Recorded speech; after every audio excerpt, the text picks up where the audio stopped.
Welcome to another episode of Film Trash Review, where we give you an honest review of a film and then show you a reviewer. There won't be a trash review. I'm sorry. Today's film was a world premiere, so we won't have a trash review. Chaos!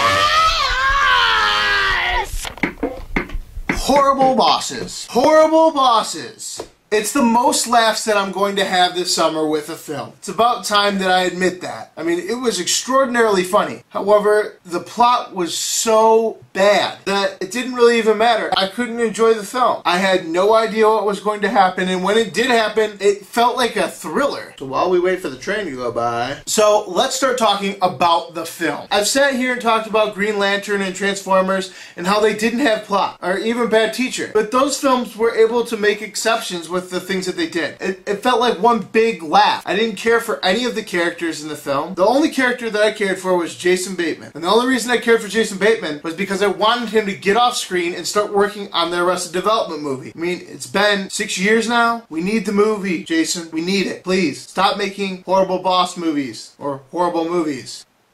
Just make Arrested Development, please. I mean, this film has an all-star cast. Kevin Spacey, Jennifer Aniston, Jason Sudeikis, Charlie Day, and of course, Jason Bateman. And yet, still somehow, the film fails and lacks on a certain level. I just don't understand it. I mean, how can you possibly direct a picture that does this? I laughed so loud in this movie and I came out of it and I'm like, yes, that was awesome. No, it wasn't.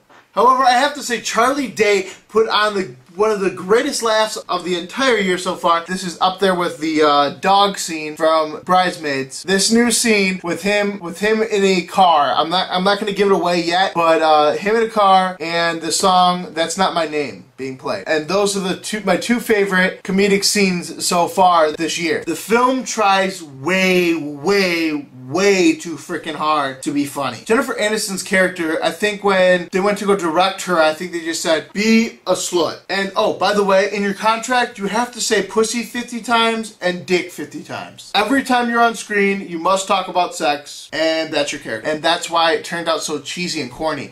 And oh my god, it was bad. I mean, you still laughed sitting in the theater because you knew that they were trying to be funny. Oh, really?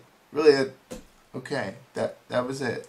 Basically, there are only two reasons that you would go and see this film. One, you're a huge Jason Bateman fan and love that reasonable character that he always gives. He's the same character in every movie. He's that rational guy. The second reason that you would go and see this film, oh my god. How old is Jennifer Aniston now? 42 years old. Wow, she is hot in this movie. This is the fourth movie. Wait, I take that back. Green Lantern did have somewhat of a plot. So I would say this is the third movie in a row that I have seen that didn't even have a plot. And I'm getting tired of it, Hollywood. Hero is here. Something gets in his way. He achieves his goal. How hard is it to put that in a stupid comedy? Here's the rundown. Horrible Bosses is funny. It is on par with Bridesmaids for the laughs. But the laughs only. I had no idea where the characters were going, and at times I just didn't even care. It's a plus that Jennifer Aniston is hot. It still doesn't make up for this mind-numbing,